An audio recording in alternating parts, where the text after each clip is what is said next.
عن أبي هريرة رضي الله عنه قال قال رسول الله صلى الله عليه وسلم حق المسلم على المسلم 6: إذا لقيته فسلم عليه، وإذا دعاك فاجبه، وإذا استنصحك فانصح، وإذا عطس فحمد الله فشمته، وإذا مرض فعده، وإذا مات فاتبعه.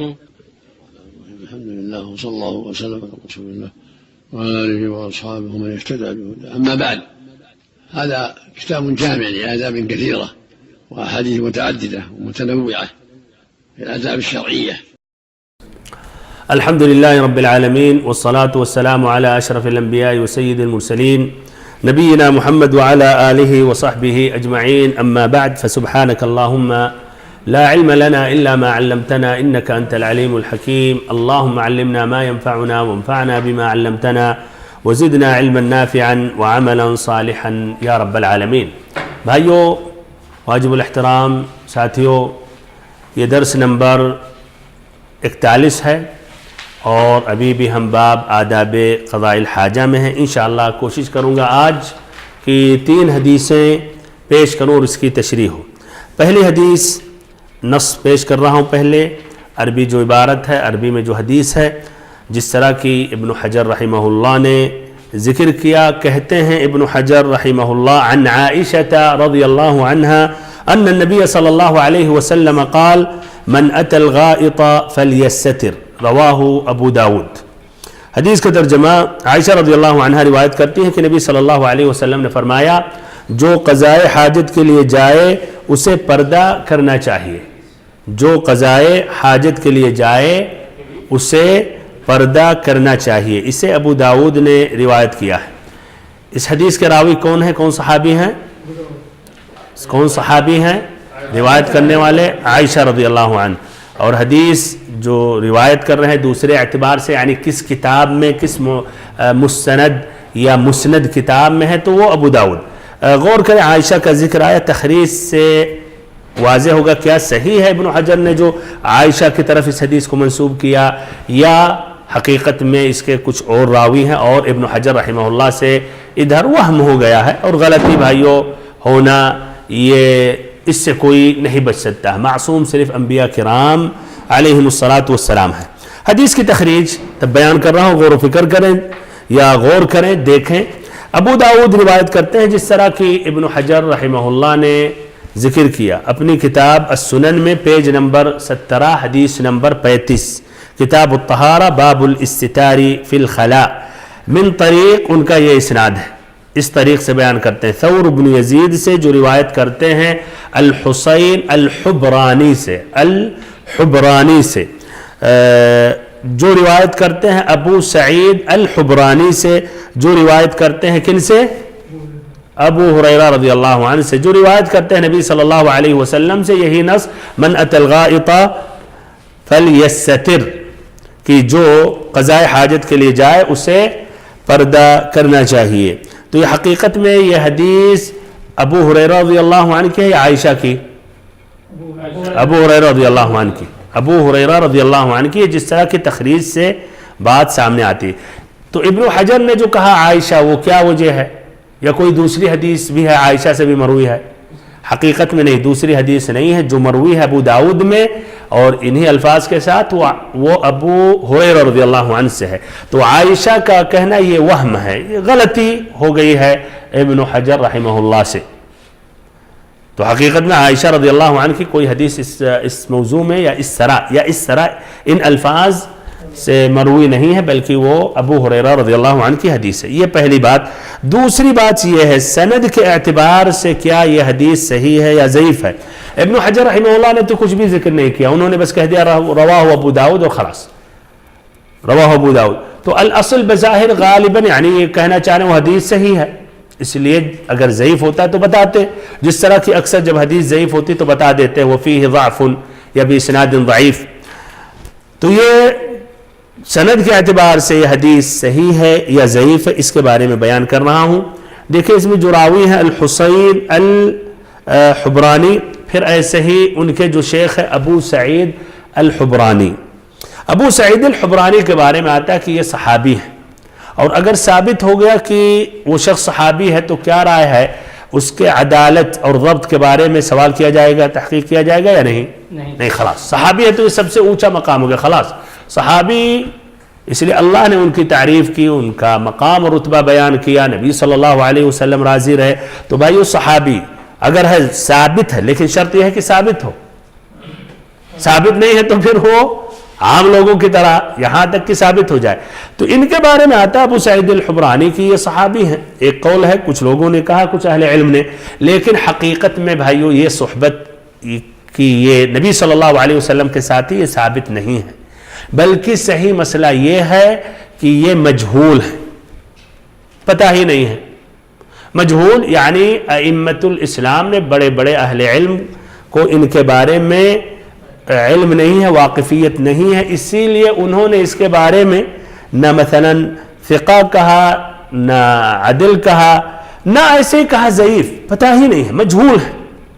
اب جب مجہول آدمی تو دونوں ہو سکتا ہے کہ نہیں، ثقہ بھی ہو سکتا ہے، ضعیف بھی ہو سکتا ہے.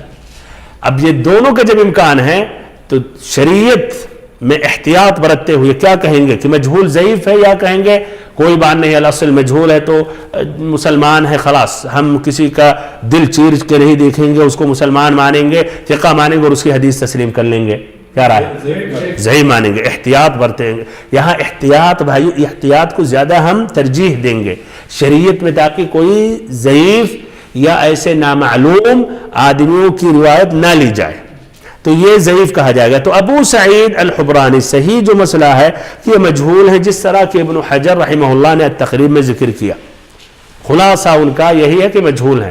پھر ایسے ہی ان سے جو روایت کرتے ہیں ان کے جو شاگرد ہیں الحسین الحبرانی، صحیح جو مسئلہ یہ بھی مجہول ہے، صحیح جو مسئلہ یہ بھی مجہول ہے. اس طرح ایک اسناد میں کتنے مجہول ہو گئے؟ دو ہو گئے، یعنی دو ضعیف ہیں. تو خلاصہ کلام حدیث کیا ہوگا؟ ضعیف. تو ہاں بھائی، یہ تو اس طرح خلاصہ کلام یہ حدیث ضعیف ہے. تو ابن حجر رحمہ اللہ نے کیوں نہیں آگے ذکر کیا وہ ضعیف؟ اس لیے نہیں ذکر کیا، اس لیے ابن حجر رحمہ اللہ نے اس حدیث کو صحیح قرار دیا فتح الباری میں. فتح الباری جو صحیح امام بخاری کی تشریح ہے، شرح میں انہوں نے اس حدیث کے بارے میں اپنا حکم ذکر کیا کہ یہ حسن ہے، صحیح نہیں حسن ہے. حسن کے بارے میں مصطلح الحدیث میں اس کی وضاحت ہو گئی کہ صحیح تک نہیں حدیث پہنچ رہی ہے، لیکن ضعیف بھی نہیں، اوسط درجہ کی، یعنی مقبول ہے. تو یہ ان کی یہ رائے ہے. ایسے یہ بھی آتا ہے، ابن حبان نے، الحاکم نے بھی اس حدیث کو انہوں نے صحیح قرار دیا کہ یہ حسن. لیکن حقیقت میں بھائیو صحیح جو مسئلہ کی حدیث نہ حسن ہے نہ صحیح ہے، بلکہ ضعیف ہے، اس لیے کہ اس میں دو راوی ہیں جو صحیح جو مسئلہ ہے کہ وہ مجہول ہے. تو پھر انہوں نے کیوں اس حدیث کو صحیح حسن قرار دیا؟ اس لیے کہ ابو سعید الحبرانی، یعنی ایک قول ہے کہ صحابی ہے تو اس طرح انہوں نے درگزر کر لیا. الحسین الحبرانی کے بارے میں بھی انہوں نے یعنی ثقہ نہیں کہا تو کہا کہ صدوق کے درجہ پہ پہنچا کر کچھ تساہل کر کے انہوں نے کہا حدیث یعنی قبول کر سکتے ہیں اور مقبول کے درجے تک پہنچا سکتے ہیں. اس طرح انہوں نے اس کو حسن قرار دیا. بہرحال لیکن صحیح مسئلہ یہ ہے کہ حدیث کیا ہے؟ یہ ضعیف ہے. تو یہ باتیں تھیں. تو خلاصہ کلام تخریج کے متعلق تین باتیں ہیں. نمبر ایک کیا ہے کہ حدیث بھائیو عائشہ رضی اللہ عنہ کی حدیث ہے، ابو ہریرہ کی، اور ابن حجر رحمہ اللہ نے جو عائشہ کی طرف منسوب کیا یہ وہم ہے، ان سے یہ غلطی ہو گئی. نمبر دو، حدیث صحیح ہے یا ضعیف ہے؟ صحیح جو مسئلہ ہے کہ وہ ضعیف ہے، اس لیے اس میں دو راوی جو ہیں وہ ضعیف ہیں. اگرچہ کچھ اہل علم نے اس کو حسن قرار دیا، جس طرح خود ابن حجر رحمہ اللہ نے اپنے کتاب فتح الباری میں، اور یہاں انہوں نے خاموشی اختیار کی. اب حدیث کے جو الفاظ ہیں جس کی شرح کرنے کی ضرورت، تو من ات الغائط فلیستتر، الغائط کا بار بار ذکر آ چکا. الاصل معنی ہے وہ زمین جو پست ہے، جو زمین جو بھائیوں نیچے کچھ ہوتی ہے، جہاں پہلے قضاء حاجت کے لیے لوگ پہنچتے تھے، تو یہ الغائط اس جگہ کا نام ہے حقیقت میں. تو اس طرح قضاء حاجت کے لیے الغائط استعمال کرنا یہ کنایت ہے، لیکن اس قدر مشہور ہو گیا یہاں تک کہ حقیقت میں الغائط اس نجس چیز جو انسان سے خارج ہوتا ہے اس کو بھی الغائط کہنے لگے. لیکن اصل معنی کیا ہے؟ زمین، وہ زمین جو نیچے ہو یا وہ زمین ہو جہاں لوگ پہنچتے تھے قضاء حاجت کے لیے. فلیستر کا معنی وہی کہ آدمی یعنی اپنے آپ کو ڈھاک لے، چھپا لے، لوگوں کو نہ دکھے کہ آدمی قضاء حاجت کر رہا ہے. اچھا، تو یہ حدیث کے الفاظ کی وضاحت. اس کے بعد اب حدیث سے جو مستنبط فائدہ ہے وہ کیا ہے؟ اچھا، اور یہ پہلے یہ حدیث اسی معنی پہ اور کوئی حدیث آئی یا نہیں آئی ہے؟ آگے کون سی حدیث؟ جس میں پھول کا بالکل، ہاں، خذ الاداوہ نیزہ والا. وہ کس کی حدیث ہے؟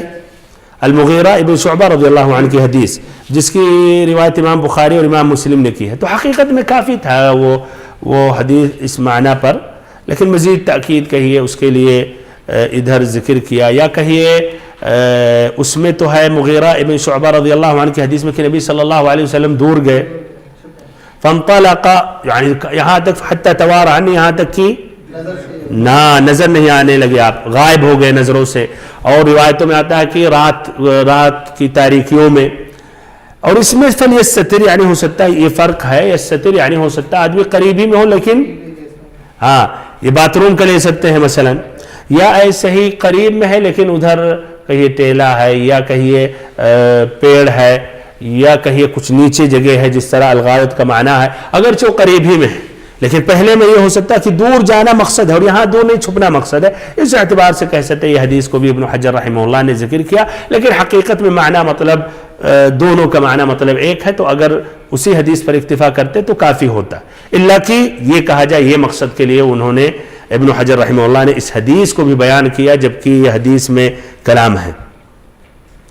اچھا، تو اب اس حدیث سے جو مستنبط فائدہ ہے وہ ایک اہم فائدہ ہے. ایک اہم فائدہ یہ ہے کہ اس حدیث میں یہ ذکر آیا ہے کہ چھپنا یا آدمی ایسی جگہ جا کر قضاء حاجت کرے جو لوگوں کے نہ دکھے، یہ کیا ہے؟ مستحب ہے. اگر مراد بھائیوں صرف شرمگاہ چھپانا تو یہ کیا ہے؟ شرمگاہ چھپانا کیا ہے؟ یہ تو واجب ہے. لیکن اس حدیث میں مراد یہ نہیں صرف شرمگاہ کے لیے تو اور حدیثیں تو واجب ہے، لیکن مراد ہے مزید اس کے علاوہ اور بھی مکمل طور پر کہ آدمی لوگوں کی نظروں سے قدر المستطاع کیا دور رہے اور لوگوں کو نظر نہ آئے آدمی. اور یہ بھی ایک دوسرا فائدہ لے سکتے ہیں کہ اگر آدمی مان لے تنہا صحرا میں، ایسے صحرا میں وہاں اور آدمی ہے ہی نہیں، اکیلے وہ اتنے بڑے میدان میں رہ رہا ہے، تو کیا رہا ہے بھائیو؟ یہاں بھی سترا کی چھپے اور کوئی نہ دیکھے یا ایسے جگہ اختیار کرے، یہ کیا کہیں گے؟ مستحب ہے یا کہا جائے گا جب کوئی نہیں ہے تو کوئی حرج نہیں، کیا مشکل ہے؟ کیا رہا ہے؟ ہاں، تب بھی مستحب اس حدیث کے روشنی میں. تو اس سے بھی استدلال کر سکتے ہیں کہ اگرچہ ایسے میدان میں ہے جہاں کوئی بھی نہیں ہے تو وہاں بھی اس طرح استتار اور ایسے ہی یہ سترا یا کہیے ڈھکنا چھپنا یا آدمی ایسی جگہ اختیار کرے جس میں سمجھیے اگر آدمی کوئی جائے بھی تو وہ نہ دیکھ سکے، تو لا شک یہ مستحب اور بہتر ہے. تو یہ دوسرا فائدہ اس طرح کہہ سکتے ہیں. اسی فائدے کے اندر یا اسی مسئلہ کے تحت ایک تیسرا مسئلہ یا اسی میں یہ بات واضح ہوگی. اور بھی حدیثیں ہیں بھائیو جس میں اس بات کی تأکید ہے کہ آدمی کو اپنی شرمگاہ کی حفاظت کرنی چاہیے اور قضاء حاجت کے وقت خصوصاً اس کا خیال کرنا چاہیے. اور کس طرح یہ حاصل ہوگا؟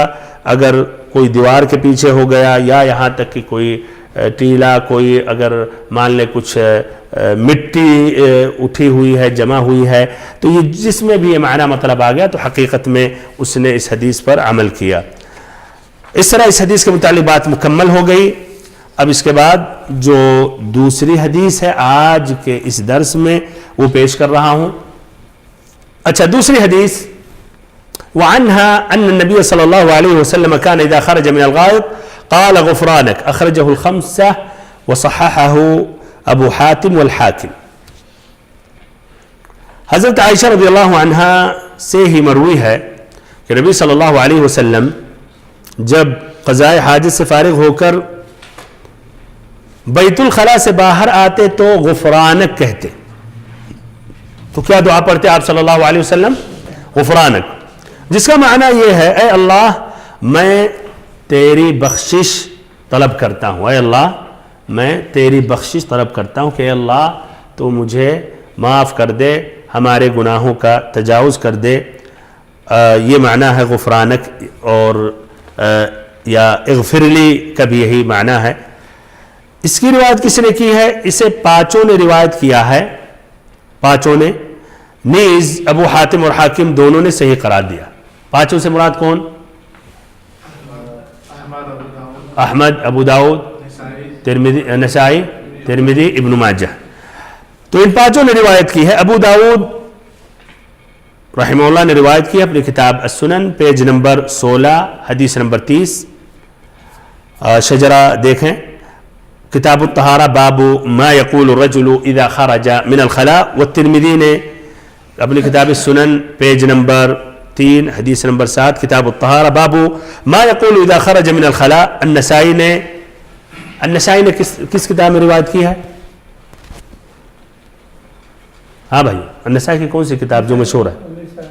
سنن النسائی. دیکھیں النسائی کی دو کتابیں، ایک السنن الکبریٰ ہے جو کئی جلدوں میں ہے، اور ایک السنن الصغریٰ ہے جس کو المجتبیٰ بھی کہتے ہیں، جو مراد ہوتا ہے جب کہا جاتا ہے النسائی نے روایت کی ہے، جس کا شمار کتب ستہ میں ہوتا ہے. تو وہ مختصر ہے ایک اور بڑی کتاب امام نسائی کی، کئی جلدوں میں. اور یہ جو ہے جس کی طرف ہم اکثر جب النسائی نے روایت کی ہے، جو مراد ہوتا ہے جو المجتبیٰ ہے یا السنن الصغریٰ ہے، یہ تو نئے جو طباعت ہو ایک جلد میں ہے، یعنی بڑی ایک جلد میں بھی آ گئی ہے، بلکہ کتب ستہ کا سب الگ الگ ایک ہی جلد میں آئی ہے، جو جس کے اوراق بھائیوں پتلے ہوتے ہیں تو ایک مجلد میں آ گیا ہے. لیکن بڑا جو سنن ہے وہ بھائیوں کافی طویل ہے. تو ادھر حقیقت میں النسائی نے المجتبیٰ میں نہیں روایت کی ہے بلکہ السنن الکبریٰ میں. السنن الکبریٰ میں کئی کتابیں، اس میں ایک کتاب ہے عمل الیوم واللیلہ، دن اور رات کے جو اعمال ہیں جس میں دعائیں ہیں، اذکار ہیں، وہ بیان کیے ہیں. تو حقیقت میں اسی کتاب عمل الیوم واللیلہ جو السنن الکبریٰ، یا اسی کتاب عمل الیوم واللیلہ میں یہ حدیث کو روایت کرتے ہیں نسائی. اور یہ کتاب جو عمل الیوم واللیلہ ہے، یہ کتاب السنن الکبریٰ کا ایک حصہ ہے. تو اس میں یہ روایت کرتے ہیں سنن الکبریٰ مجلد 9، پیج نمبر 35، حدیث نمبر 9824. ایسے ابن ماجہ نے روایت کی اپنی کتاب السنن میں، پیج نمبر 46، حدیث نمبر 300، کتاب الطہارہ، باب ما یقول اذا خرج من الخلاء. امام احمد نے مجلد 42 میں پیج نمبر 124، حدیث نمبر 25220. ایسے ہی ابن حبان نے بھی روایت کی ہے، مجلد 4، پیج نمبر 291، حدیث نمبر 1444. ایسے الحاکم نے بھی اپنی کتاب المستدرک میں روایت کی ہے، مجلد 1، پیج نمبر 185.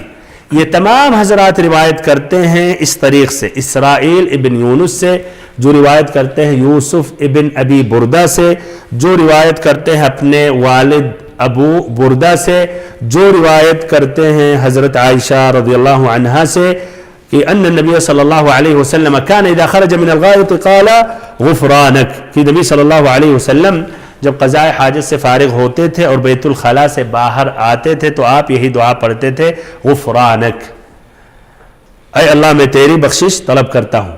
اچھا، اس کے علاوہ جو اور دعائیں ہیں، الحمدللہ الذی اذهب عنی الاذى وعافانی، اس کے بارے میں بعد میں سوال کرتا ہوں، ابھی سے جواب ذہن میں لانے کی کوشش کریں.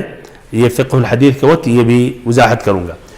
سند کے اعتبار سے یہ حدیث کیا ہے؟ یہ سند کے اعتبار سے ہاں صحیح کے بعد جو آتا ہے حسن ہے. اب حسن ہے تو اس کے معنی اس میں کوئی راوی ہوں گے جو فقہ نہیں ہے بلکہ کیا ہیں؟ صدوق، نہیں صدوق، فقہ صدوق، تو صدوق ہے اس میں. تو یہ اسناد یہ ذکر کر رہا ہوں اور دیکھیں کہ اس میں صدوق کون ہے. تو یہ اس اسناد میں جو راوی ہیں جو صدوق ہے وہ یوسف ابن ابی بردہ ہے. یوسف ابن ابی بردہ. ان کے بارے میں کلام طویل ہے بھائیوں. ایک ہی راوی کے بارے میں کبھی کبھی اختلاف ہوتا ہے, سمجھ رہے ہیں. روات الحدیث, کچھ روات کے بارے میں اتفاق ہوتا ہے کہ یہ ثقہ ہے, کچھ روات کے بارے میں ایک دم اتفاق ہوتا ہے کہ کیا ہے, کہ ضعیف ہے. اتفاق ہے تمام اہل علم کا. اور کچھ روات کے بارے میں آتا ہے کہ کچھ اہل علم کہتے ہیں ثقہ ہے, کچھ کہتے ہیں یعنی کچھ ملاحظات ہے, کچھ کہتے ہیں کچھ حدیثوں میں ان سے غلطیاں ہوئی ہیں. تو اجمالی طور پر اگر غور و فکر کیا جائے تو واللہ عالم یہ اوسط درجے تک پہنچتے ہیں تو ان کو صدوق کہا جاتا ہے. اسی لیے ابن حجر رحمہ اللہ بھی وہ تمام ائمہ کے اقوال کو لے کر تولتے ہوئے ایک خلاصہ بیان کرتے ہیں. ابن حجر رحمہ اللہ بھی متاخر ہیں, ان کا انتقال سن 852 ہجری میں ہوئی ہے یا سن 852 ہجری میں ہوا ہے. تو یہ اس دور میں نہیں تھے, اس لیے وہ بھی حقیقت میں ترجیح کرتے ہیں ائمہ کے اقوال ہی لے کر, اس لیے 9ویں صدی میں تھے. اور یہ اکثر جو حدیث کی باتیں ہوئی ہیں وہ 2ری صدی 3ری صدی میں.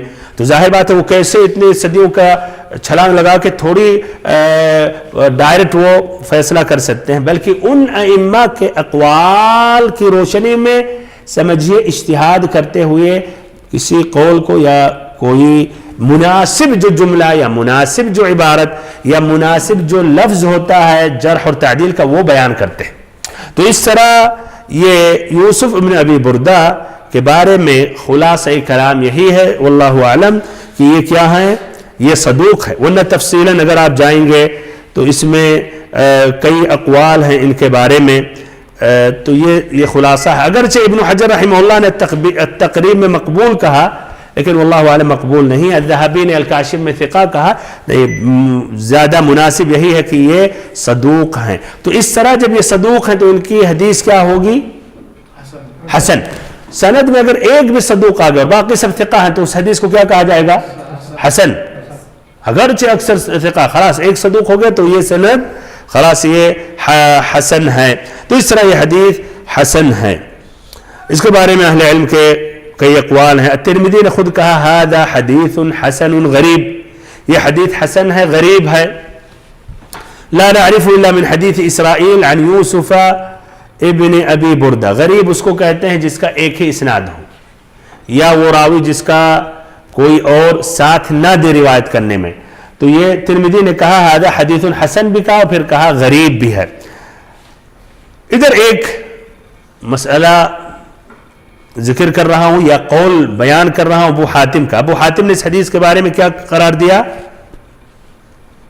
ہاں اس حدیث کے بارے میں کیا کہا, صحیح ہے کہ نہیں. یہ کہ یہ حدیث صحیح ہے ابو حاتم نے ذکر کیا, یہ العلل میں موجود ہے, کتاب العلل لابن ابی حاتم میں. ابن ابی حاتم اپنے والد ابو حاتم کا قول نقل کرتے ہیں کہ سمعت ابی یقول اصح حدیث فی هذا الباب یعنی فی باب الدعاء عند الخروج من الخلاء حدیث عائشہ, کہ سب سے صحیح جو حدیث ہے اس باب میں یعنی اس موضوع میں. کون سے موضوع میں, کون سے موضوع میں, بیت الخلاء سے نکلنے کے وقت کی دعا میں. تو سب سے صحیح حدیث کیا ہے, یہی حدیث ہے. یعنی اس میں اور بھی حدیثیں مروی ہیں بیت الخلاء سے خارج ہونے کے وقت دعائیں, اور بھی دعائیں منقول ہیں, لیکن سب سے صحیح کیا ہے, وہ یہی حدیث عائشہ رضی اللہ عنہا کی حدیث ہے. ایسے ہی ان کے علاوہ النووی نے بھی اس حدیث کو صحیح قرار دیا, ابن حجر نے, الالبانی نے. اچھا تو بہرحال خلاصہ کلام بھائی اور محترم ساتھیوں, یہ حدیث عائشہ رضی اللہ عنہا سے مروی ہے اور اس کی روایت الخمسہ الائمہ الخمسہ نے کیا ہے. اور اس اسناد میں یوسف ابن ابی بردہ ہیں جو راوی کیا ہیں, یہ صحیح جو ہے کہ یہ صدوق ہیں. تو اس طرح یہ حدیث کیا ہے, حدیث حسن تھا, یعنی مقبول ہے, قابل احتجاج ہے, اس پر ہمیں عمل کرنا چاہیے. اب اس دھر یہ نہیں کوئی کہہ سکتا کہ نہیں حدیث مقبول نہیں تو ہم اس حدیث پر عمل نہیں کریں گے, نہیں, لیکن صحیح تک نہیں پہنچ رہی حدیث, حسن تک یہ حدیث پہنچ رہی. حسن اور صحیح دونوں بھائیوں مقبول ہیں اور دونوں پر عمل کرنا چاہیے. حدیث سے جو الفاظ جس کی شرح کی ضرورت، اس میں آتا ہے غفرانک، اس کا ترجمہ ذکر کیا گیا اے اللہ میں تیری بخشش طلب کرتا ہوں. غفرانک اصل عبارت ہے اطلب غفرانک، اطلب غفرانک یا اسألک غفرانک. فعل جو ہے وہ مقدر ہے، یعنی ظاہر نہیں ہے، پوری عبارت ہے اسألک یا اطلب یا اللہ اطلب غفرانک او اسألک، میں سوال کرتا ہوں تجھ سے غفرانک کہ تیری بخشش ہو، تیری بخشش کا سوال کرتا ہوں. لیکن سبحان اللہ عربی زبان کے اندر ایک اہم جو خوبی ہے وہ اختصار. تو صرف غفرانک واضح ہو گیا اب کہ مراد کیا ہے کہ اے اللہ میں تیری بخشش چاہتا ہوں. اسی لیے دیکھیں ترجمہ جب اردو میں ہم کرتے ہیں مکمل ترجمہ دیکھیں کتنا لفظ آتا ہے. عربی میں صرف غفرانک ہے کہ نہیں، غفرانک ایک لفظ میں آ گیا، یا کہیے دو ہے، غفران اور کا ضمیر متصل ہے، تیرا، تیری بخشش یعنی. لیکن ترجمہ مکمل اگر کیا جائے جو مفہوم ہے اس عبارت سے اے اللہ میں تیری بخشش طلب کرتا ہوں، تقریباً 8 لفظ آتا ہے تاکہ مکمل اس کا ترجمہ بیان کرے. اب اس حدیث سے جو مستنبط فائدے ہیں وہ بیان کر رہا ہوں. ہاں، پہلا سبق کیا ہے، اس میں کیا فائدہ ہے، کیا فقہی مسئلہ مستنبط ہے کہ بیت الخلاء کے وقت، نکلنے کے وقت یہ دعا پڑھنی چاہیے. کون سی دعا؟ غفرانک. اچھا، یہ دعا پڑھنی چاہیے، مستحب ہے واجب ہے؟ مستحب ہے. تو کیوں نہیں اس کو واجب کہا جا رہا ہے؟ بار بار یہ ذکر آئے بھائی، ایک قاعدہ ہے. ہاں، کیا قاعدہ ہے؟ ہاں، حدیث فعلی جب ہے، ایک جو حدیث فعلی ایک مجرد فعل کا جب ذکر آتا ہے تو اس کو وجوب پر نہیں حمل کیا جاتا ہے، اس کو استحباب تک پہنچایا جاتا ہے. اور اگر قولی حدیث آ جاتی تو الاصل وجوب کے لیے ہے. تو یہ فعلی حدیث ہے تو مجرد ایک فعل نقل کیا گیا تو اس کو واجب نہیں کہا جا سکتا ہے الاصل. اس لیے کہ اگر یہ واجب ہوتا ہے تو نبی صلی اللہ علیہ وسلم مزید تاکید کرتے ہوئے امت کو واضح طور پر بتاتے. تو آپ نے جب واضح طور پر نہیں بتایا بلکہ آپ سے منقول ہے تو یہ استحباب تک اس کو لیا جاتا ہے. تو بہرحال انہی باتوں کو دہرا رہا ہوں پھر سے. پہلا جو سبق اور فائدہ ہے وہ یہ ہے کہ بیت الخلاء سے خارج ہوتے وقت یہ دعا پڑھنی چاہیے غفرانک، اور یہ دعا پڑھنا کیا مستحب ہے. اگر آدمی بنیان میں ہے، گھر میں ہے، یعنی باتھ روم میں ہے، تو اس جگہ سے اگر نکل رہا، باہر آ رہا ہے، یعنی باتھ روم سے جب باہر نکل رہا تب پڑھنی چاہیے یہ دعا. اور اگر عام میدان میں ہے تو اگر اس جگہ سے اٹھ گیا، فارغ ہو گیا، اب چلنے لگا تب پڑھنی چاہیے. اس جگہ سے جب اٹھ جائے اور وہاں سے جب نکلے، چھوڑے اس جگہ کو، چلنے لگے تو اس وقت یہ دعا پڑھنی چاہیے. کیوں اس کو مستحب کہا گیا؟ اس لیے کہ یہ حدیث فعلی ہے تو اس میں مجرد فعل نبی صلی اللہ علیہ وسلم کا نقل کیا جا رہا ہے. تو اہل علم وجوب تک اس کو نہیں پہنچاتے ہیں بلکہ استحباب تک ہی پہنچاتے ہیں. ادھر ایک سوال یہ ہے، یہ دعا کی مناسبت کیا ہے؟ شاید ایک ذہن میں ایک سوال آئے، قضاء حاجت کے بعد اے اللہ میں تیری بخشش چاہتا ہوں، یعنی آدمی نے کیا کوئی جرم کیا ہے، کوئی گناہ کیا ہے. یہ تو اللہ تعالیٰ نے انسان کا نظام ہی ایسے بنایا، اگر یہ نہیں ہو تو آدمی مر جائے. تو ادھر میں تمہاری گناہوں کی بخشش چاہتا ہوں، یعنی اس کی مناسبت کیا ہے، اس کا تعلق قضاء حاجت سے کیا ہے؟ کیونکہ جب ہم حاجت کے لیے جاتے ہیں تو ایک دعا ہے تو مطلب شیطان سے جب ہم اس کو فارغ ہو کے آ رہے ہیں تو اللہ کی اس سے یہ کہ یا اللہ مطلب. اچھا چلیے. اور یہ ہے کہ بات میں جب بیٹھتے ہیں جب قائد حاجت کریں تو اللہ کا ذکر نہیں کر سکتے. اچھا، ذکر اللہ کا نہیں کر پاتے ہیں اور حاجت میں اسی لیے اس لیے باہر نکلتے ہیں اللہ سے یہ کرتے ہیں. یعنی آپ کہنا چاہ رہے ہیں قضاء حاجت کے وقت ہم اللہ تعالیٰ کے ذکر سے دور رہے تو اس کے بعد ہم بخشش مانگ کے اللہ ہم نے جو ذکر نہیں کیا میں تیری بخشش چاہتا ہوں، یہ کہنا چاہ رہے ہیں. چلیے بھی کچھ اہل علم نے ذکر کیا ہے. اچھا، اور ہو سکتا ہے بیت الخلاء میں ہے کہ برا خیال بھی آ گیا ہو اس وجہ سے. بیت الخلاء میں.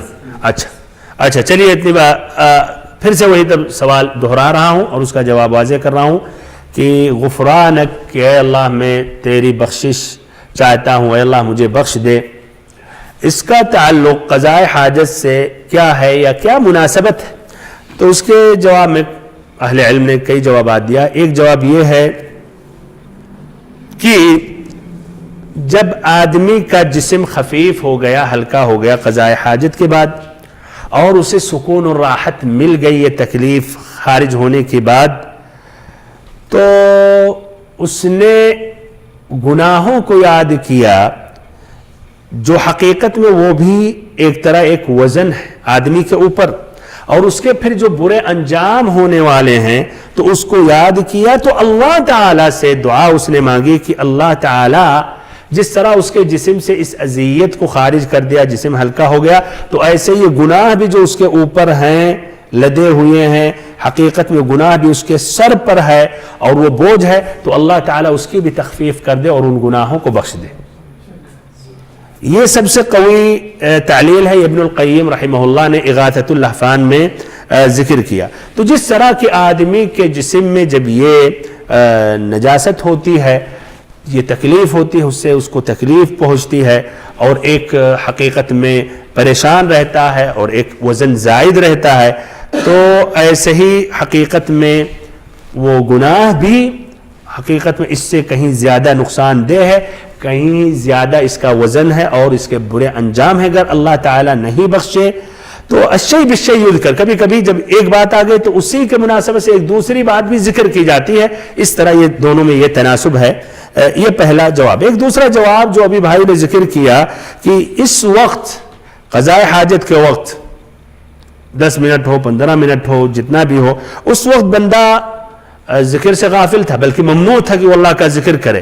تو پھر بعد میں جب فارغ ہوتا ہے تو گویا اللہ تعالیٰ سے بخشش طلب کرتا ہے کہ اے اللہ میں جو ذکر کرنے سے غافل رہا، رکا رہا، تو اے اللہ میں تیری بخشش چاہتا ہوں. کیا رائے ہے؟ یہ صحیح ہے یہ دوسرا والا. یہ البغوی نے ذکر کیا ہے اور اس سے پہلے الخطابی نے معالم السنن میں ذکر کیا ہے. ایک تیسرا جواب الصنعانی نے ذکر کیا ہے، وہ یہ ذکر کیا ہے کہ یہ بھائیوں اس میں اللہ کی نعمتوں کو بندہ یاد کرتا ہے اور پھر ان نعمتوں میں جو مکمل شکر نہیں کرتا اللہ تعالیٰ کا، تو وہ جو شکر نہیں کر رہا ہے اس تقصیر اور کمی کی وجہ سے اللہ تعالیٰ سے بخشش کا دعا طلب کرتا ہے. وہ کس طرح؟ یہ غذا جو اللہ تعالیٰ نے دیا، پھر جسم جتنا اس سے فائدہ تھا فائدہ اٹھایا، پھر بھائیو اس کے علاوہ باقی جو اب اس میں فائدہ نہیں ہے اللہ تعالیٰ نے انسان کے جسم سے خارج کیا. یہ کتنی بڑی نعمت ہے. اللہ اکبر بھائیو. یہ بھی دیکھیں عظیم نعمتیں جو ہم احساس نہیں کرتے ہیں بھائیو. اسی لیے ادھر موضوع سے کچھ ہٹ رہا ہوں. کہتے ایک آدمی کو تکلیف ہوئی اور وہ پیشاب کرنے سے قاصر ہو گیا، خلاص رک گیا، پیشاب نہیں کر پا رہا تھا. اب ظاہر دیکھے کتنا آدمی کتنا تڑپے گا بھائیو، اس کی جان چلی جائے گی.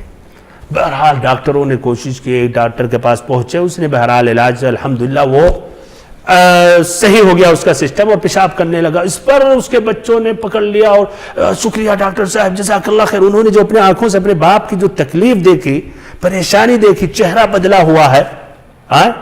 پوری نعمتیں بھائیوں یہ دنیا میں اب اس شخص کے نزدیک کچھ بھی نہیں ہے، اور یہ معمولی جو چیز ہے اس کے لیے پریشان ہے تو تڑپ رہا ہے. اس پر اتنا شکر کیے کہ یہ پھر بعد میں خاموش ہو کے باپ رو رہا تھا. انہوں نے پوچھا کہ کیوں آپ رو رہے ہیں؟ اب تو الحمدللہ آپ تو ٹھیک ہو گئے. کہا رو اس رہا ہوں کہ اب تک جو اللہ نے صحت و تندرستی دی تھی، برابر آرام سے پیشاب کرتا تھا، تو کبھی کسی نے اللہ کا شکر نہیں ادا کیا، نہ احساس کیا ہوگا. اور ادھر ڈاکٹر صاحب نے علاج کر دیا تو سب ان کا شکر کرنے لگے. اس لیے بھی آتا ابو بکر رضی اللہ عنہ سے کہ جب بیت الخلاء سے باہر نکلتے تھے تو کہتے تھے کتنی عظیم نعمت ہے جس سے ہم غافل ہیں. حقیقت میں بھی معنی بہت ہی اپنی جگہ یہ حقیقت ہے، اور کتنے لوگ جب اس سے پریشان ہوتے ہیں بھائیوں تو ان کی پوری دنیا میں اندھیرا چھا جاتی ہے. اللہ تعالی ہم سبھی کو صحت و تندرستی عطا کرے، تمام قسم کے مصیبتوں سے ہمیں بچائے، اور ہمارے اہل و عیال کو اور ایسے ہی والدین اور ایسے تمام مسلمانوں کو. تو بہرحال تو یہ جو بخشش طلب کر رہا بندہ اور کہہ رہا ہے اللہ ہمارے گناہوں کو بخش دے، یعنی جو میں شکر کرنے میں جو قاصر اور عاجز ہوں، اے اللہ تیری اتنی نعمتیں ہیں میں اس سے عاجز ہوں تو تیری بخشش میں طلب کرتا ہوں. اور یہ دلیل انہوں نے پکڑی کہاں سے؟ انس رضی اللہ عنہ کی جو حدیث ہے جس میں آتا ہے کہ نبی صلی اللہ علیہ وسلم جب بیت الخلا سے نکلتے تھے تو کہتے تھے الحمدللہ الذی اذهب عنی الاذى وعافانی. الحمدللہ، اللہ کا شکر جس نے ہم سے تکلیف کو ہٹایا، دور کیا، اور اس نے ہمیں صحت و تندرستی عطا کی. تو یہ صنعانی نے ذکر کیا. چلے 3 اسباب ہیں بھائی، سب سے صحیح کون سا سبب ہے؟ پہلا اختصاراً کیا ہے کہ آدمی کے جسم سے جب یہ تکلیف خارج ہو گئی تو اس نے وہ گناہ بھی جو بوجھ ہے اس کو یاد کر لیا، تو اللہ تعالیٰ سے بخشش کا اس نے دعا کیا. اور دوسرا یہ ہے کہ اتنی مدت غافل رہا اللہ تعالیٰ کے ذکر سے، تو پھر اللہ تعالیٰ سے استغفار طلب کر رہا یا بخشش کہ اللہ معاف کر دے اور ہمارے گناہوں کو بخش دے. اور تیسرا یہ ہے کہ یہ اللہ تعالیٰ کی اتنی جو نعمتیں ہیں، یہ غذا دیا، پھر ایسے ہی جسم سے خارج بھی کیا، تو شکر کرنے میں جو قاصر اور عاجز ہے تو اس کے لیے بخشش طلب کر رہا ہے. ہاں کون سا صحیح ہے اس میں زیادہ؟ تیسرا ہو سکتا ہے میں نے زیادہ واضح کر دیا، قصہ بیان کر دیا، اس کے طرف مائل ہو گئے. اگر اتنی وضاحت نہیں کرتا تو شاید آپ اس کے طرف نہیں جاتے، اس لیے کہ تقریباً وہ سب سے کمزور ہے. یا بہرحال سب معنی اولاً سب معنی اپنی جگہ صحیح ہے، ایک اعتبار سے صحیح ہے، لیکن زیادہ واللہ اعلم پہلا والا کہ آدمی یہاں اپنے گناہوں کو بھی یاد کرے اور پھر اللہ تعالیٰ سے بخشش کا دعا طلب کرے. اور دوسرا جو ہے بھائی وہ ضعیف ہے، دوسرا زیادہ ضعیف ہے. کیوں؟ اس لیے جو بیت الخلا میں جب ٹھہرا رہا تو اللہ کا ذکر نہیں کیا. اللہ تعالیٰ کا ذکر کیوں نہیں کیا؟ اس لیے اللہ تعالیٰ کا حکم ہے، نبی صلی اللہ علیہ وسلم کا حکم ہے کہ نہیں؟ تو جب اللہ تعالیٰ کا حکم ہے تو اس نے غلط کام تو نہیں کیا، تو پھر اس نے جب غلط نہیں کیا تو کس چیز کی بخشش طلب کر رہا ہے؟ کسی کے پاس واضح مثال ہے بھائی عورتوں کے متعلق؟ ہاں تو ہاں ادھر کوئی مثال ذکر کر سکتے ہیں عورتوں کے متعلق؟ بہت مناسب فٹ ہو رہا ہے یہ بتانے کے لیے کہ یہ قول صحیح نہیں ہے، ثابت نہیں ہے یا ضعیف ہے. عورتیں جب حیض کا خون آتا ہے نفاس کا تو نماز چھوڑ دیتی ہیں اور روزہ بھی چھوڑ دیتے ہیں. روزہ قضا کرتے، نماز قضا نہیں کرتے. یہ حکم نہیں آتا کہ اب توبہ کریں، استغفار کریں، اللہ ان کے گناہوں کو بخش دے. اس لیے اللہ کا حکم ہے نماز نہیں پڑھیں، روزہ بھی نہیں رکھیں اس وقت.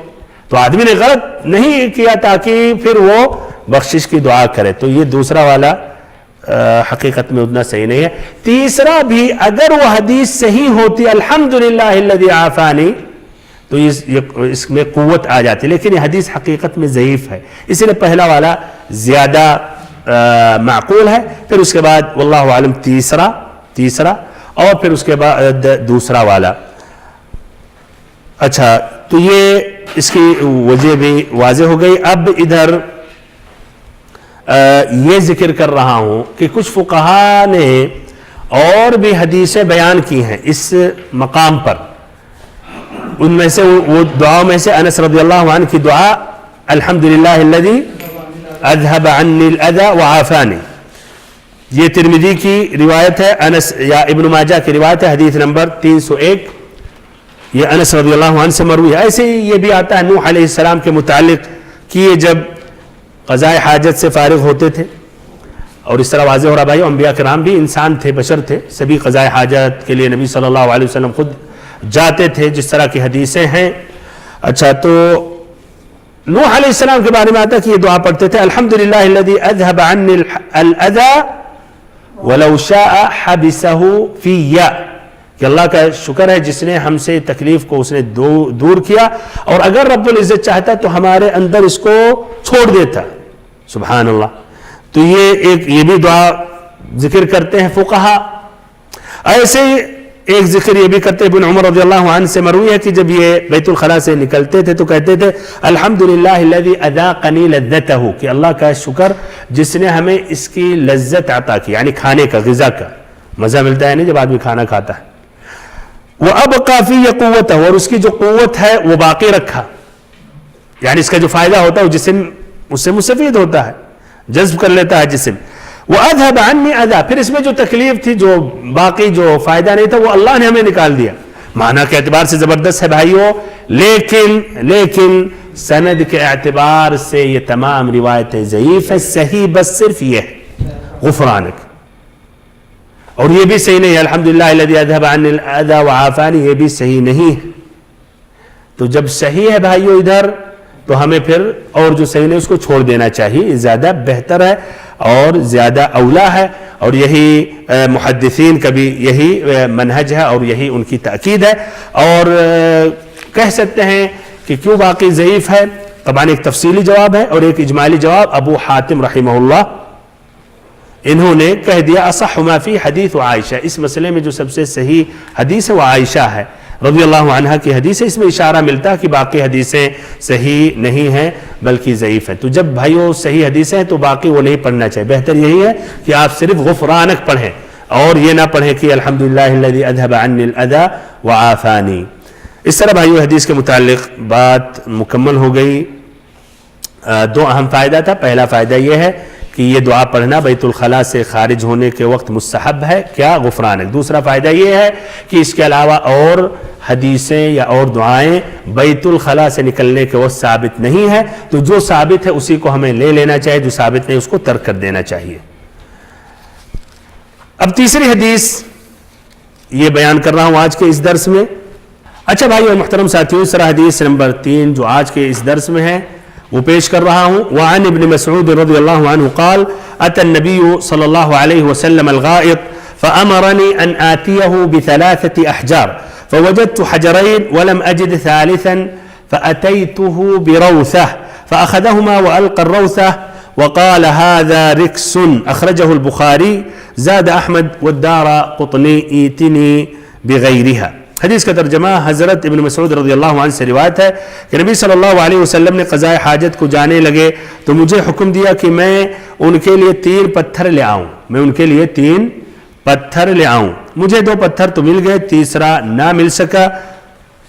میں مجبوراً گوبر کا ایک خشک ٹکڑا لے آیا. آپ نے دونوں پتھر تو لے لیے لیکن گوبر کو دور پھینک دیا اور فرمایا انہا رجسن، یہ تو بذات خود پلید ہے، نجس ہے. اسے بخاری نے روایت کیا ہے. احمد اور دارقطنی نے یہ اضافہ کیا.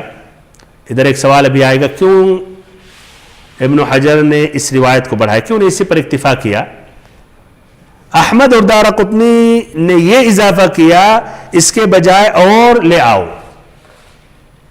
ہاں ادھر ایک سوال ہے، اس کا جواب فقہ الحدیث میں دیا جائے گا. کیوں اس کو بڑھایا اتنا، کیوں نہ پہلے پہ اکتفا کیا. احمد اور دارقطنی نے یہ اضافہ کیا اس کے بجائے اور لے آؤ. اس کا ذکر نہیں آیا پہلے میں، تو کیوں اس کا ذکر کیا. سب سے پہلے اس حدیث کے جو راوی جن کا تذکرہ پہلی مرتبہ ہو رہا ہے یا ہو گیا عبداللہ بن مسعود کا، شاید پہلی بار آ رہا عبداللہ بن مسعود رضی اللہ عنہ کا. یہ عبداللہ بن مسعود بن غافل ابن حبیب الحذلی ابو عبد الرحمن ان کی کنیت ہے. کان من السابقین الاولین، یہ ان صحابہ کرام میں شمار ہوتا ہے جو پہل اسلام لائے، شروع میں اسلام میں داخل ہوئے. اور ان کا شمار ان بزرگ اور نہایت عقل مند و دانش مند فقہائے صحابہ کرام میں شمار ہوتا ہے. انہوں نے دونوں طرف ہجرت کی، یعنی حبشہ اور پھر ایسے ہی مدینہ. غزوہ بدر میں شریک رہے، غزوہ احد میں، اور ایسے نبی صلی اللہ علیہ وسلم کے ساتھ تمام غزوات میں نبی صلی اللہ علیہ وسلم کے ساتھ ہی رہتے تھے، حضر میں، سفر میں. اور ایسے نبی صلی اللہ علیہ وسلم کے خادم خاص تھے، یعنی کچھ خدمت کے لیے تو ہر صحابی آگے بڑھتے تھے لیکن ایک کی خادم خاص تھے. یہ انہیں یہ منقبت اور یہ شرف حاصل ہے. کوفہ میں عمر رضی اللہ عنہ کے زمانے میں اور ایسے ہی عثمان رضی اللہ عنہ کے شروع دور خلافت میں قاضی رہے اور ایسے بیت المال کے یہ مسئول رہے، ذمہ دار رہے. عثمان رضی اللہ عنہ نے اپنے عہد خلافت میں پھر انہیں مدینہ بلایا اور پھر انہی کے زمانے میں سن 32 ہجری میں ان کا انتقال ہوا مدینہ منورہ میں. ان سے مروی ہے 848 حدیث. 848 کے معنی ان کا شمار زیادہ حدیثیں روایت کرنے والوں میں ہوتا ہے لیکن 1000 سے کم روایت کر رہے ہیں. 848 جس میں امام بخاری امام مسلم نے 64 حدیث بالاتفاق روایت کی ہے. امام بخاری منفرد ہے امام مسلم سے 21 حدیثوں میں اور امام مسلم منفرد ہے امام بخاری سے 35 حدیثوں میں.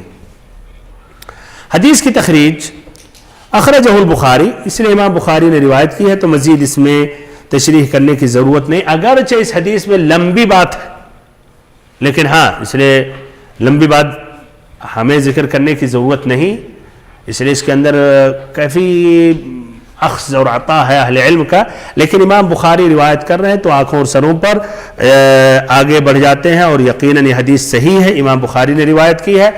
امام بخاری کی کتاب ایسے امام مسلم کی تمام امت نے، امت کے علماء نے قبول کیا، یعنی اتفاق کیا کہ پوری حدیثیں صحیح ہیں، اور سبھی نے اس پر اعتماد کیا، جبکہ اور کتابوں پہ کلام ہے کہ اس میں کچھ صحیح بھی ہیں، کچھ ضعیف بھی ہیں، بلکہ تھوڑی بہت من گھڑت بھی ہیں، لیکن یہ امام بخاری امام مسلم کی پوری حدیثیں ایک دم صحیح ہیں، پوری امت کا اس پر اتفاق ہے۔ تو امام بخاری نے اپنی کتاب الصحیح میں روایت کی ہے، پیج نمبر 32، حدیث نمبر 156، کتاب الوضوء، باب لا یستنجا بروث من طریق زہیر ابن معاویہ، جو ابو اسحاق السبیعی سے روایت کرتے ہیں، جو عبد الرحمن ابن الاسود جو اپنے والد سے روایت کرتے ہیں، جو کہتے ہیں ہم نے عبداللہ ابن مسعود رضی اللہ عنہ سے یہ حدیث سنی۔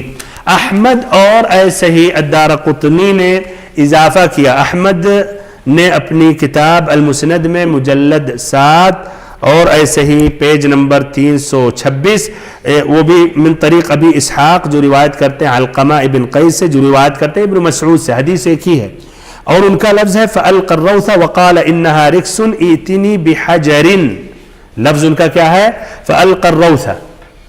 ابن مسعود نے کیا لایا جو حدیث میں ہے بخاری کی، 2 وہ ڈھیلے لائے پتھر، اور تیسرا کیا لیا ہے گوبر لیا ہے۔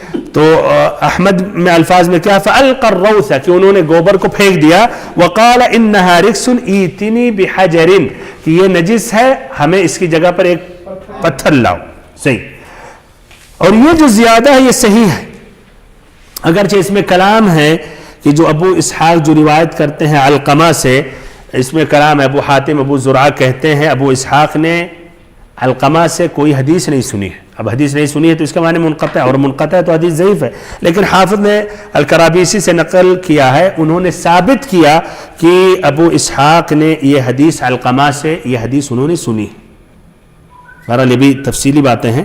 الدارقطنی نے بھی روایت جو کی ہے اپنی کتاب السنن، الدارقطنی کی ایک کتاب ہے کتاب السنن، کتب 6 اور 7 9 کے باہر اس کا شمار ہوتا ہے، اس میں مجلد 1 پیج نمبر 55 اسی اسناد سے ان کا لفظ ہے ایتنی بغیرہا، یہی لفظ ہے ان کا کہ اس کی جگہ پر اور ایک پتھر لاؤ۔ یہ بھائی یہ دونوں میں فرق کرنا کہ یہ اضافہ ہے ضروری ہے، فقہ الحدیث میں ایک اہم مسئلہ سامنے آئے گا اور اسی کے بنا پر اختلاف ہوگا۔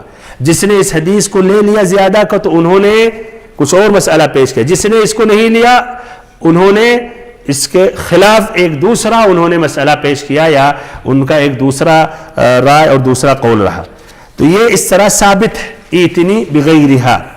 آگے بڑھتے ہیں، ان نبی صلی اللہ علیہ وسلم اتا الغائط، الغائط کا بار بار ذکر آیا، ابھی بھی ذکر آیا، فَأَتَيْتُهُ بِرَوْثَةٍ، روثہ کا معنی کیا ہوتا ہے وہی گوبر، اور ایسے کیا کہتے ہیں، کیا کہتے ہیں روثہ، گوبر، اور ایسے ہی لید، میگنی۔ اچھا تو سوال یہ ہے ادھر، روثہ کا تو معنی ہوتا ہے چوپائے جانور کا گوبر، یلید کو کہتے ہیں روثہ عموماً، چوپائے جو چوپایا ہوتا ہے اس کے جو ہوتا ہے اس سے جو خارج اس کو کیا کہتے ہیں، یہ گوبر کہتے ہیں۔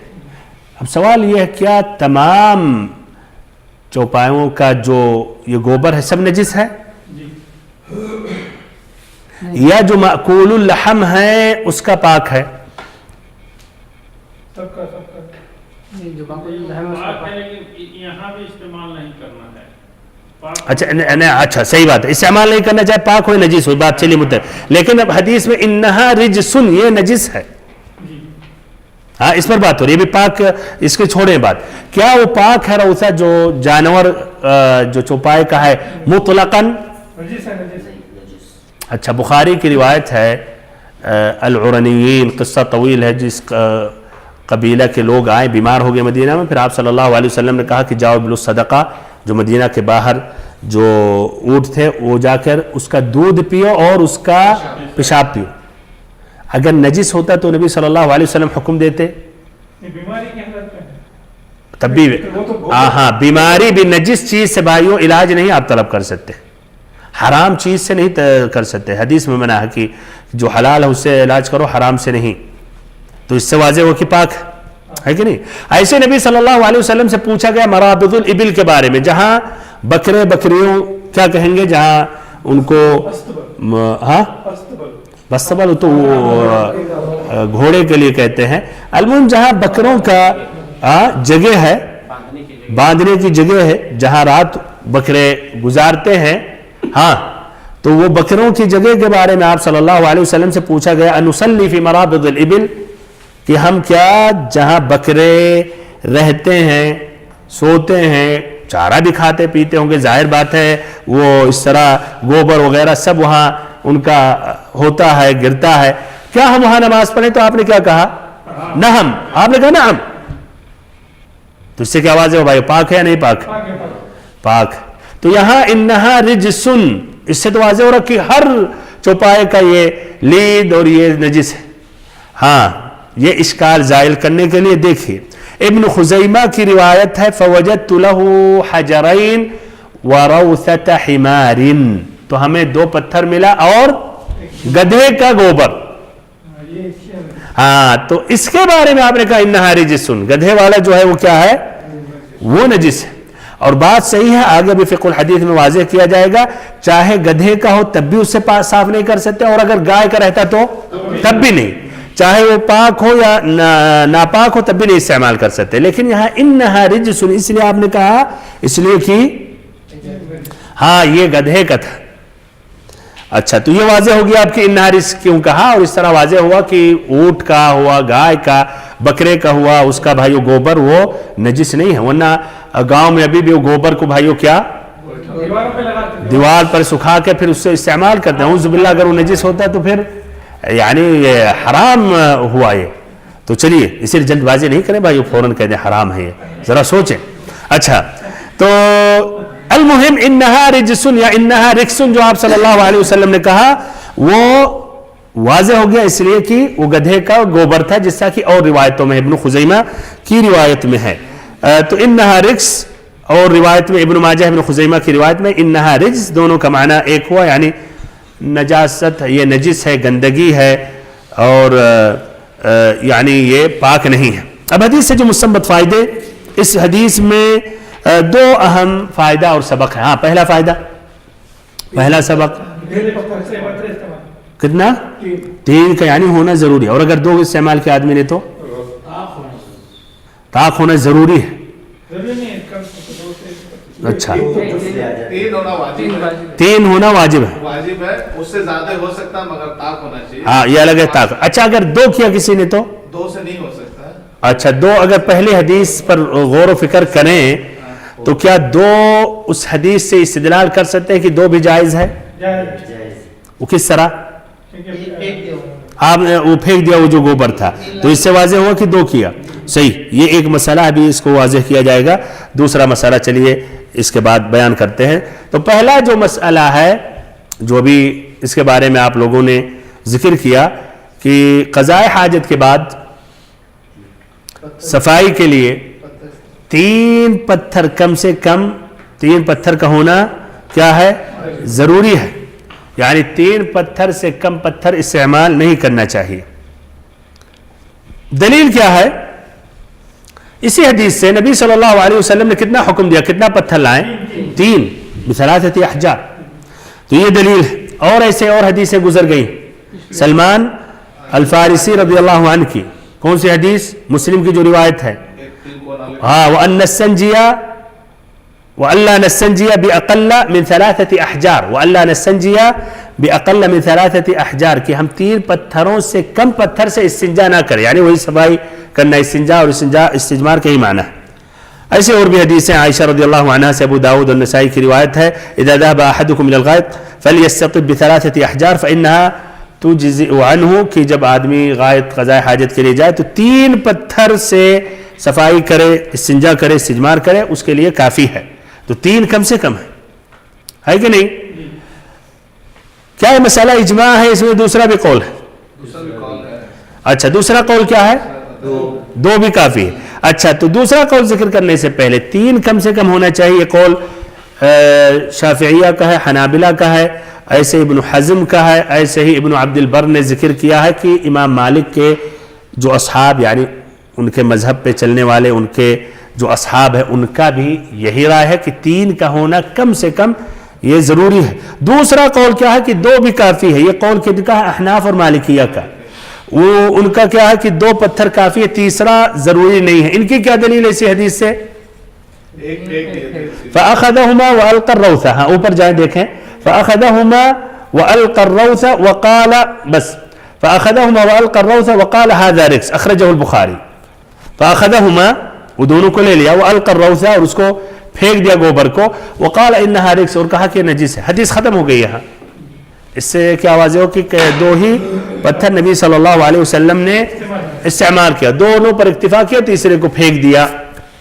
تو کہتے ہیں یہ دلیل ہے جو بخاری میں ہے. اور پھر آپ نے نہیں کہا کہ تیسرا لاؤ, اس حدیث میں آپ نے نہیں کہا اس حدیث میں کہ تیسرا لاؤ. یہ 2 قول ہیں. زیادہ صحیح راجح کیا ہے؟ ہاں کون سا قول؟ پہلا قول راجح ہے, اس لیے کہ دلیل کیا ہے؟ اس میں کئی حدیثیں ہیں جس میں صراحت ہے, جس میں اور صحیح حدیثیں ہیں کہ 3 پتھر کم سے کم ہونی چاہیے. تو شریعت نے جب اس بات کی تاکید کی اور 3 ذکر کیا تو 3 سے کم نہیں ہونا چاہیے, اور یہ ثابت ہے قولاً و فعلاً, اور اس میں بھی اور روایتوں میں بھی اس کا ذکر آ گیا.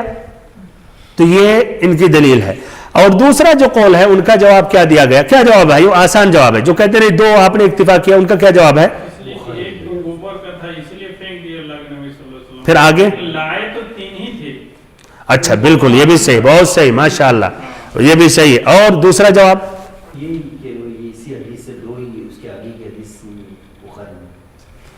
اچھا بخاری کے نہیں ہے تو احمد اور دارقطنی میں کیا ہے؟ ہاں تو اس میں تاکید آ گئی. آپ نے کہا تیسرا لاؤ, اچھی بات ہے.